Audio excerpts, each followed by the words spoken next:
Hello everyone. Welcome to SMA Mitra. तो आज आपकी मुलाकात करवाने जा रहे हैं एनबीएफसी सेक्टर से जुड़ी एक कंपनी का नाम है dark credit and capital limited. हमारे साथ कंपनी के टॉप मैनेजमेंट जुड़े हैं। हमारे साथ है श्री रमेश कुमार विजय साहब, जो कि कंपनी के एमडी एंड चेयरमैन है। एंड उनका साथ दे रहे उमेश कुमार खेमका साहब, जो कि कंपनी के डायरेक्टर है, ऑपरेशंस देख रहे हैं। Thank you gentleman. Thank you for your time and welcome to the show. Thank you. Thank you. Thank you. Thank Good you and good afternoon, afternoon everyone. Everyone. Good afternoon, everyone. तो विजय साहब, सबसे पहले आपसे शुरुआत करते हैं। थोड़ा सा एक्सप्लेन Okay. करें आपकी कंपनी का कारोबार क्या है, किस टाइप की सर्विसेज आप प्रोवाइड करते हैं। Good afternoon, everyone. I'm really happy to introduce my company. We started our operations in the year 1994, and our first business operations was in the state of Rajasthan, Kota. Kota में हमारी जो first product offering थी वो थी consumer durable financing. हम जब consumer durable financing कर रहे थे तो हमने ऑब्जर्व किया कि बहुत सारे हमारे ऐसे बोरोवर हैं जो प्रोडक्ट तो कंज्यूमर प्रोडक्ट स्कीम के अंदर लेके चले जाते हैं, लेकिन बाद में उस प्रोडक्ट को वापस डीलर को बेच के उससे कैश लेके आते हैं। और जब हमने मालूम किया कि भाई ये कौन सेगमेंट है क्या है, तो पता चला कि कोटा म्यूनिसिपल कॉर्पोरेशन के जो सफाई कर्मचारी थे मैक्सिमम, बहुत बड़ी गैंग, बहुत बड़ी टीम थी वो हमारे बोरोवर थे, और मैक्सिमम लोग डीलर को बेच के पैसा लेके कैश लेके आते थे। तो हमने रियलाइज किया कि इनको कैश लोन की रिक्वायरमेंट है। तो मैं कोटा, मेरा ससुराल था, मैं एक दिन ऐसे ही जस्ट म्यूनिसपैलिटी ऑफिस में पहुंच गया और उनको जाके मैंने बताया कि भाई ऐसे ऐसे होता है, हम आपके इन कर्मचारियों को हेल्प कर सकते हैं, अगर आप इनकी तनख्वाह से काट के ईएमआई दे दें तो हम इनको पर्सनल लोन भी दे सकते हैं। और चूंकि इस कम्युनिटी को, सफाई कर्मचारियों को जनरली और सेक्टर से लोन नहीं मिल पाता, और मिलता भी तो क्या है कि उनको डॉक्यूमेंट्री रिक्वायरमेंट बहुत पूरी करनी पड़ती है या उनके चक्कर लगाने पड़ते हैं। तो ये अल्टीमेटली मनी लेंडर या महाजन के पास जाके रुपया लेते थे, बोरो करते थे। तो मेरे को स्वभाव बहुत अच्छा सपोर्ट मिला कोटा म्युनिसिपल कॉर्पोरेशन, और हमने कंज्यूमर ड्यूरेबल फाइनेंस को धीरे धीरे डिसकंटिन्यू करके we shifted our product personal loan purely to the सफाई कर्मचारी of various municipalities in the state of Rajasthan. हमारी बिगनिंग कोटा म्यूनिसिपल कॉर्पोरेशन से हुई, और इस प्रोडक्ट के अंदर में, इस कैटेगरी के अंदर में, इस पर्सनल लोन के अंदर में हमारी जो ईएमआई है वो कॉर्पोरेशन उनकी तनख्वाह से काट के हमको दे देता है।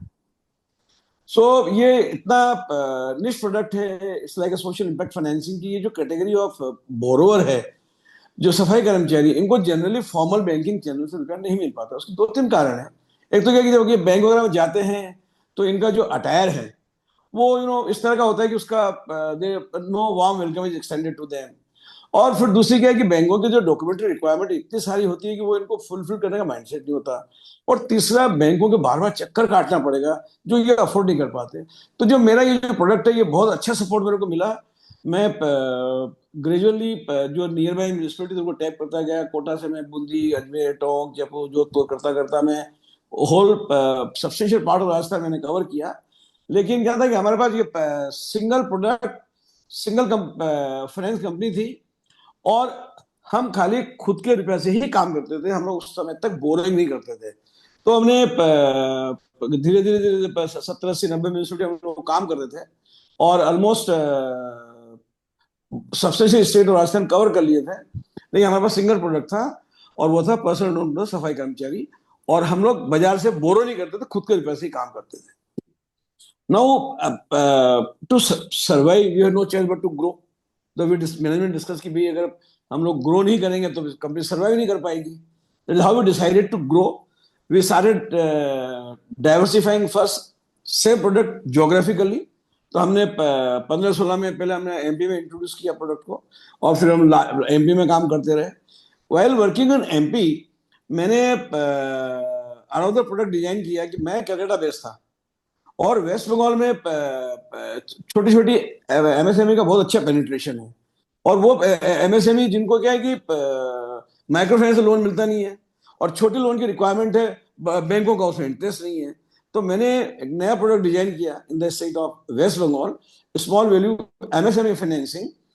और उसमें वो कस्टमर हमने चूज किए जिनको बैंकों से लोन नहीं मिल पाता बिकॉज ऑफ स्मॉल वैल्यू, जिनको माइक्रो फाइनेंस कंपनियां लोन नहीं दे पाती, बिकॉज माइक्रो फाइनेंस कंपनियां तो ग्रुप लोन देती है, माइक्रो फाइनेंस कंपनियां तो खाली वुमेन्स को लोन देती है।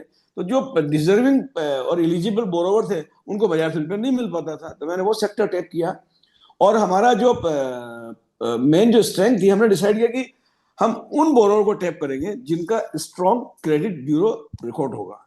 माइक्रो फाइनेंस कंपनियों ने एक बहुत बड़ा कंट्रीब्यूशन किया फाइनेंस सेक्टर में। इन्होंने सब बोरोवर को significance of credit bureau educate कर दी। तो जब हमने काम स्टार्ट किया, उस समय तक कंपनियां प्राय 20 साल से 2 डिकेड से ये काम कर रहे थे। तो we started our business through network of branches in 3rd, 4th tier cities and tapped those customers unable to borrow from MFI, unable to borrow from bank, at the same time having a good civil bureau score. So we started our second product in the state of West Bengal in the year 2017, and we got a good and tremendous support in this product, and gradually हमने penetration बढ़ा दिया, हमने 15-20 branch खोल ली, और अभी इस product को बहुत स्ट्रॉन्ग सपोर्ट मिल रहा है। अभी हमने डाइवर्सिफाई किया है to the state of Jharkhand and Bihar. Same product, small value MSME loan to those customers who are unable to borrow from the bank, unable to borrow from MFI, and with good track record of credit bureau. अभी recently इस product में हमारी क्या amount की limitation थी, हम लोग 2 लाख 3 लाख से ज्यादा नहीं दे पाते थे। कई कई कस्टमर की रिक्वायरमेंट आती थी, तो हमने 2 ईयर एगो ये small value MSME loan against security भी स्टार्ट कर दिया। We can call it micro LAP, that is called loan against security, but purely for business activity, not for any consumption or other purpose loan. So we started our third product, that is the small value MSME loan only to the secured customer, जिसके उसमें कि उसका घर हो गया, दुकान हो गया, मकान हो गया, या बैकएंड लैंड हो गई, उस सिक्योरिटी लेके हम उसको लोन देते हैं। इसमें क्या हमारी ticket size up to 5 lakh जाती है, और लोन ड्यूरेशन भी 3 साल का है। जबकि जो अनसिक्योर्ड प्रोडक्ट है उसमें हम लोग मैक्सिमम कन्फाइन करते हैं 2 लाख रुपए तक, और टेन्योर भी मैक्सिमम 1 ईयर, 18 मंथ, 24 मंथ तक रहता है। वाइल वर्किंग दिस 2 प्रोडक्ट्स, अभी 3 प्रोडक्ट ऑफरिंग हमारी होगी। पर्सनल लोन टू द सफाई कर्मचारी, and small value loan to the MSME sector, secured and unsecured.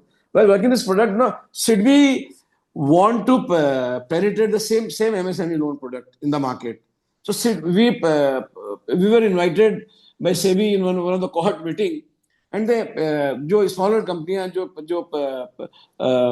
छोटे कस्टमर को MSME लोन देती है, उनके साथ उन्होंने एक प्रोडक्ट डेवलप किया, प्रयास बोल के प्रोडक्ट डेवलप किया, और we signed a partnership agreement with SIDBI to finance some of our product, that small value unsecured loan to MSME customer। उसमें यही था कि हम SIDBI के ब्याह पे काम करते थे, SIDBI के बुक्स में पोर्टफोलियो रहता है, और सारा फाइनेंसिंग हमारे यहाँ होता है, सारा ऑपरेशन हम संभालते हैं। तो ये प्रोडक्ट हो गया बिजनेस करेस्पॉन्डेंस मॉडल। इसमें सबसे बड़ा एडवांटेज ये है कि हमको money is available on tap, and we can expand our business geographically, and we can penetrate in our existing locations also. So these are our product offerings. Okay तो आपने एक प्रॉब्लम स्टेटमेंट आइडेंटिफाई किया, single product से start किया, और 30 सालों में उसको मल्टीपल प्रोडक्ट्स में एक्सपांड करके मल्टीपल ज्योग्राफी में एक तरीके से अपना प्रेजेंस बनाया। Yes. सर मैं but for almost 20 years single product focus company थी, राजस्थान में फोकस थी, एंड विदाउट बोरिंग कंपनी थी sir. No borrowing from the market, no for none. बिल्कुल, तो वो आपने पिछले करीब 10-15 साल में शुरुआत की। सर एक स्टेप पीछे जाते हैं, और कंपनी के नाम के बारे में थोड़ा और समझने का ट्राई करते हैं। तो डार, उसका मतलब क्या होता है और उसके पीछे की कुछ कहानी है? सर ऐसा कि वैसे तो हम लोग बंगाल हेडक्वार्टर कंपनी है, और बंगाली में उधार देते हैं ना, जो क्रेडिट उधार जो देते हैं उसको धार बोलते हैं। ओके, हाँ, धार बोलते हैं उसको बंगाल में। तो वो क्लियर है। और so that is how we consider this name, धार माने। और another word we consume, जो शुरू में हमने प्रोडक्ट स्टार्ट किया था, तो मेरी जो प्रोडक्ट की जो डिलीवरी है ना, सफाई पर्सनल लोन टू सफाई कर्मचारी, on the door of the borrower है, सब द्वार भी बोलते हैं। बिल्कुल, तो काफी मतलब रिलेटेबल नाम है। सर कंपनी के ऑर्ग स्ट्रक्चर के बारे में समझने का ट्राई करते हैं। तो कंपनी की कोई सब्सिडरी, कोई सिस्टर कंसर्न है, या ये एक सिंगल एंटिटी है? नहीं sir, this is only company sir. जी, उमेश सर मैं आपको एक सवाल पूछना चाहता हूँ। तो जैसे कि सर ने बताया कि आपके अभी 3 प्रोडक्ट्स, एक पर्सनल लोन्स हो गया, दूसरे एमएसएमई सिक्योर्ड, और तीसरा एमएसएमई अनसिक्योर्ड, राइट? तो इन तीनों के बीच का रेवेन्यू स्प्लिट क्या होगा सर? देखिए हमारा मेजर जो है वो पर्सनल लोन प्रोडक्ट है। उसमें हमारा करीब 50% से ऊपर हमारा उसमें है, और 40% करीब हमारा है अनसिक्योर्ड एमएसएमई, एंड 10%, 10 to 15% हमारा है unsecured. And we are putting more focus on secured also. और एक और प्रोडक्ट है जो आप मिस कर रहे हैं, दैट सर जस्ट अभी आपको बताए थे, that is business correspondent model, जो हम अच्छा। सिडबी से और हिसाब से कर रहे हैं।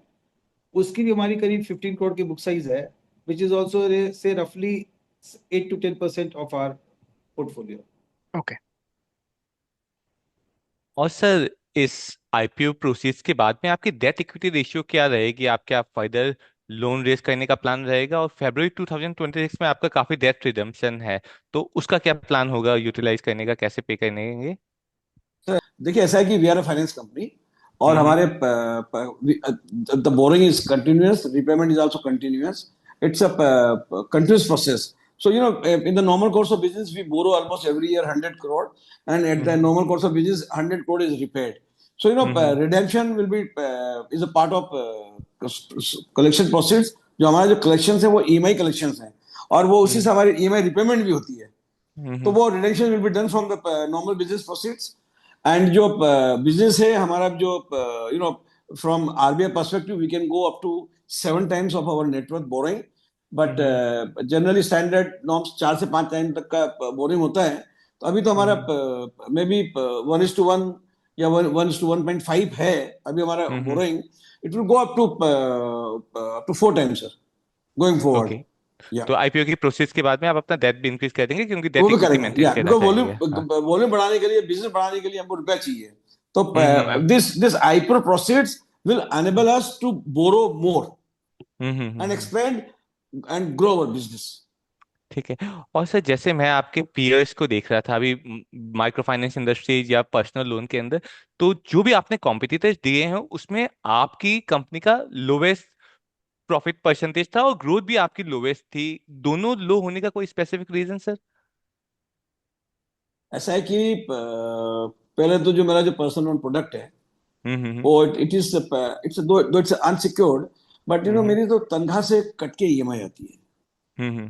तो वो perfectly it's like secured product. तो हम्म। दूसरा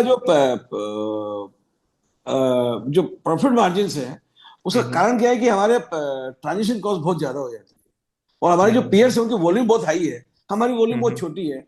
हमारे जैसे हम्म। जैसे हमारी वॉल्यूम आप देखेंगे, अगर कवर करेंगे तो एबिटा हम लोग सबका बराबर बराबर सही है, लेकिन मेरा पेड हम्म। परसेंटेज बहुत ज्यादा कम हो जाता है। क्यों? कि मेरे ओवरहेड्स बहुत हैं, and at the same time cost of borrowing भी मेरी ज्यादा है। Hmm. But this IPO will help me to reduce my cost of borrowing, will also help me to grow my volume of business, and that will indirectly increase my paid margins. Okay. और sir, अगर मैं last 1 year देखूं तो इस industries के लिए काफी tough रहे हैं। अगर आप माइक्रो फाइनेंस कंपनीज देखें तो दे आर ऑल्सो एक तरह से यस, 52 वीक लो, और सबके लॉसेस के अंदर आए हैं, और मतलब 1 साल यस। हो चुका है। तो आपको क्या लगता है कि ये इंडस्ट्री वापस रिवाइव कब करेगी, या अभी पेन पीरियड कितना लंबा तक चलेगा? देखिए, पहले तो as far as I am concerned, I am not part of micro finance industry. Yes है। हम्म। दूसरा, जो जो मेरा जो पर्सनल लोन प्रोडक्ट है, perhaps I'm the only company of its type in the whole country. There is no peer competitor. But for the sake of peer competition, we have to be compared and classified. And हम्म। जहाँ तक ये जो MFI sector में जो stress है, now it is hmm. gradually going down. And I think hmm. from Q2, hmm. substantially normalcy will be felt by the industry. Okay. Sir, जैसे आपने बोला कि माइक्रो फाइनेंस डायरेक्टली आपके रिलेटेड नहीं है, बट अगर मैं मार्च हाँ, 2024 का आपके एनपीए देखता हूँ, दिसंबर में देखता हाँ, हूँ, एक तरह से डबल सा हो गया, लाइक 0.5 से हाँ। लेके 9.9 की तरफ से। तो उसका क्या रीजन है स्पेसिफिक? उसका देखिए, एक कारण तो ये है कि हमारा जो एनपीए रिकॉग्निशन था हम्म। वो मार्च 24 में 150 डेज के ऊपर था। ठीक है। तो वो अभी हमको करंट ईयर में 120 डेज पे करना पड़ा। मार्जिनली तो उसकी वजह से बढ़ गया। और दूसरा देखिए, व्हेन आज मेरा बिजनेस का जो ग्रोथ है वो ऑलमोस्ट 20-30% है, तो थोड़ा बिजनेस ग्रो करेगा तो मार्जिनली वो भी बढ़ेगा, sir. There is only two reasons which has caused a little higher NPA. Okay. Sir, NPA को ही थोड़ा सा और आगे लेके डिस्कशन करना चाहता हूँ, क्योंकि एनबीएफसी का मतलब एक जगह से हार्ड बोरो है, हार्ड है, करके, हाँ जी ये हार्ड बिल्कुल, है। एक जगह से बोरो करके दूसरी जगह पे हम लोग देते हैं, तो बीच का ही जो हाँ है वो अपना बेसिकली प्रॉफिट है, राइट? तो सर हाँ। कौन से नंबर को आप कंफर्टेबल मानते हैं आपकी कंपनी के लिए, एनपीए नंबर को, और वहां तक जाने का रास्ता कैसे होगा? देखिए, जो एनपीए मेरी तक का जो सवाल है, एक तो first product personal loan product में NPA happens, but because they are technical in nature. Actually suppose किसी कारण से किसी एम्प्लॉय का सैलरी नहीं बना, सब एक्सीडेंट हो गया या ज्वाइन नहीं कर पाया या कोई डिसिप्लिन एक्शन हो गया, लंबी तो छुट्टी पे उस चला गया। कारण से मेरे एनपीए बनते हो। तो they are so the technical in nature, as soon as he resume the job everything start. Now the other business segment देखिए, उसमें भी how I am better, I will explain you. You know, we are known as touch banking guy. We are present within the vicinity of the borrower. मेरा concept ये है, हम branch खोलते हैं वहीं पे 25 किलोमीटर की रेडियस में मेरी टीम काम करती है, और हर टीम वाले के पास एक मोटरसाइकिल होती है, और कस्टमर से डायरेक्ट पर्सनल कनेक्ट रखते हैं लोग। तो चूंकि वो विद द बोरोवर अवेलेबल है, बोरोवर से जब फ्रेंडली उसके रिलेशनशिप में सुबह साहब आना जाना करना, उनसे रामा श्यामा होती होती मिलते रहते हैं, तो एक पर्सनल कनेक्ट, पर्सनल बॉन्डिंग की वजह से हमारा जो कलेक्शन है, जो ईएमआई रिकवरी है, वो बेटर है। फॉर एग्जाम्पल, आज किसी के पास सपोज करो 100 रुपया है, और देना उसको 150 रुपया है, तो राइट। 100 रुपया में किसको दे पाएगा? जिसका अप्रोच बेटर होगा, जो उसके पास जल्दी पहुंच जाएगा, बिल्कुल। या जिससे उसकी फ्रेंडशिप बेटर होगी। That is how we are managing our NPA, and we feel that our NPA should never cross above 1%. Okay, net NPA 1% से ऊपर नहीं Yeah, होना चाहिए। नहीं ओके, होना चाहिए सर। बिल्कुल। सर थोड़ा सा कंपनी के रिस्क और चैलेंजेस के बारे में बात करते हैं, तो आपकी कंपनी के बारे में और आपके सेक्टर के लिए इन जनरल क्या क्या रिस्क आप हाँ, देखते हैं? देखिए, रिस्क तो फर्स्ट इस तो क्या है कि हमारा जो ये जो पर्सनल लोन प्रोडक्ट है, इसमें इनके लोन रिक्वायरमेंट ज्यादा होती है। अब लोन रिक्वायरमेंट को मीट करने के लिए हमको उनको ड्यूरेशन टेन्योर बढ़ाना पड़ता है, 4 साल 5-5 साल तक का लोन देना पड़ता है, ताकि उनकी लोन की रिक्वायरमेंट कवर हो जाए। मेरे को मैचिंग साइकिल का बाजार से लोन नहीं मिलता। जो जितने भी लेंडर्स हैं, they don't want to give me loan beyond 3 years, so I'm not able to raise matching loan for my personal loan product. Number two, जो ये जो चैलेंजेस है, ये जो दूसरे जो प्रोडक्ट है, मतलब small MSME loan, secure loan, इसमें क्या है कि देखिए, चैलेंज यही है कि हमको कॉम्पिटिटिव कॉस्ट पे, चूंकि छोटी कंपनी है, ट्रांजेक्शन कॉस्ट हमारी ज्यादा है, कॉम्पिटिटिव रेट पे हमको रुपया नहीं मिल पाता, तो ये भी एक हमारे लिए बड़ा चैलेंज है। बिल्कुल। बट हमने अ, इस चैलेंज को मिटिगेट कर लिया by signing partnership agreement with SIDBI and with ESAF small finance bank, ताकि हम जो मेरे जो कस्टमर हैं, अगर मेरे को राइट रेट पे प्राइस पे रुपया नहीं मिलता है, तो I go to SIDBI and arrange finance for my clients from SIDBI और from ESAF finance bank as my business partner. Okay. I would like to add here कि जी। हमारा मार्जिन जो है ना, वो इसाफ और बीसी से, इसाफ और सिडबी से जो करते हैं, उसमें एकदम सेम है जो कि हम बोरो करके और फंडिंग करते हैं। तो जितना मार्जिन हमको मिलता है, उतना ही मार्जिन हमको सिडबी और इसाफ से जो बिजनेस करते हैं उसमें मिलता है। तो हमारे लिए कोई फर्क नहीं पड़ता है कि हम बोरो करके करें या सिडबी या इसाफ से करें। ओके सर, थोड़ा सा और आपके कस्टमर प्रोफाइल के बारे में जानने का प्रयत्न करते हैं। तो जैसे आपने बताया कि दो वो पर्सनल लोन्स है, लेकिन ज्यादातर वो सैलरी से ही कट होता है, तो इन इन नेचर वो काइंड ऑफ सिक्योरिटी है, राइट? तो ये माना जाए कि वो सारे, I mean majority of your personal loan are from this bucket, या उसमें भी ज्यादा बड़ा स्प्लिट है? No sir, only and only that bucket. अच्छा, तो वो We काइंड ऑफ पूरा है। and we are financing only to the permanent employee of the municipalities. That's a single product company है, सफाई कर्मचारी के बाहर किसी को नहीं देते। देखिए ओके। सर, वो जो I just explain further, sure. Municipality के अंदर में भी बहुत बड़ी टीम होती है, तो और जो टीम है ना अकाउंट्स की, एडमिनिस्ट्रेशन की, वो सब सब होशियार बंदे होते हैं, उनको बैंक में जाने में प्रॉब्लम नहीं है, बैंक की डॉक्यूमेंट्री रिक्वायरमेंट पूरी करने में प्रॉब्लम नहीं है, तो वो हमारे पास नहीं आती, क्योंकि हमारी जो कॉस्ट ऑफ फंड है वो थोड़ी ज्यादा है। तो राइट। वो इसलिए हमारा फोटे फोटे फोकस सिर्फ सफाई कर्मचारी है और कोई नहीं। ओके। और And I'll sir tell you, इसका एक चीज और I'll add you. बिल्कुल You need this सफाई कर्मचारी as long as there's a mankind on this earth. And at the definitely same time, one more thing, that my employer are never going to be bankrupt. बिल्कुल। और sir उसी से जुड़ा एक और सवाल कि हाँ। आप कस्टमर आइडेंटिफाई कैसे करते हैं? आप म्यूनिसिपैलिटी को आइडेंटिफाई करके उसके सफाई कर्मचारी को अप्रोच करते हैं या वो लोग आपके पास सामने से आते हैं? नहीं, हमारी हमारी चूंकि बहुत पुरानी कंपनी हो गई, आज मोर देन 20-25 साल से हम लोग काम कर रहे हैं, तो सारे कस्टमर सेटल हो गए, सारी म्यूनिसिपैलिटी सेटल हो गई। वहाँ पे जो म्यूनिसिपैलिटी में जो इतनी बड़ी टीम काम करती है, तो ऑफ द पेरोल हमारे कई बंदे वहाँ रहते हैं, जिसको रुपया चाहिए हमसे कनेक्ट कर लेता है। और हमको सबसे इम्पोर्टेंट डॉक्यूमेंट हमको चाहिए म्यूनिसिपैलिटी से अंडरटेकिंग की, अगर हम उसको लोन देंगे तो उसकी तनख्वाह से काट के ईएमआई दे देंगे। ये डॉक्यूमेंट की रिक्वायरमेंट फुलफिल होता है, हमारा डिस्बर्समेंट हो जाता है। बिल्कुल। ओके।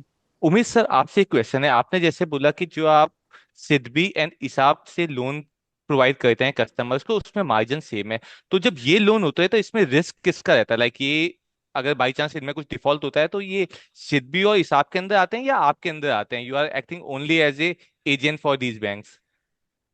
नहीं, देखिए रिस्क तो उनका ही है, बट डेफिनेटली हमारी लाइबिलिटी बनती है टू कलेक्ट द फंड्स, और हमारा एक लिमिटेशन तक वो हमारा पैसा रोक सकते हैं।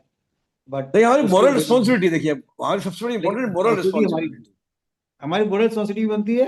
और हाँ। टेक्निकली भी अगर हम मान लीजिए, अगर उनका अगर लोन खराब करते रहेंगे, उनका एनपी अगर बढ़ाते रहेंगे, तो फिर हम आगे जाके हमसे आगे मिलेगा बिजनेस नहीं। नहीं आगे बिजनेस नहीं कर पाएंगे। आगे जाके मिलेगा नहीं, बिल्कुल। हाँ। करेंगे। ठीक है। आर के सर, मेरा अगला सवाल है कि आगे जाके कंपनी का विजन क्या है? क्या आप और ज्योग्राफी में एक्सपांड करना चाहते हैं? क्या और प्रोडक्ट मिक्स लेना चाहते हैं? अगला फेज ऑफ ग्रोथ कहाँ से आएगा सर? देखिए, हमारा अगला फिर जो जहां तक का सवाल है, पहले तो we are not going to diversify to any new product. Okay. Number two, we will continue to focus our existing product line. दूसरा, हमारी जो एग्जिस्टिंग एरिया ऑफ ऑपरेशंस है, वहां हम लोग फर्दर पेनिट्रेट करेंगे। But of course, for the growth we may extend our business operation geographically. Okay. Sir interview conclude करो उससे पहले मेरा आखिरी सवाल आपसे, आप कंपनी के अंदर नेक्स्ट 3 से 5 साल के लिए क्या विजन लेके चलते हैं? देखिए, मेरा जो जो विजन है, अभी जैसे हम लोग 200-250 करोड़ के लेवल पर हैं, तो comfortably in 3 years I can see a balance sheet of 500 crore, and if I reach that level of 500 crore, I can see a 1,000 crore company in next 5 years. Awesome. That's right. Yeah. Thank you very much Vijay sir, Khemka sir, आपने समय दिया और company के बारे में विस्तार से बताया। Thank you Thank very you much. so much. Thank you so Thank much. you. Nice talking to you.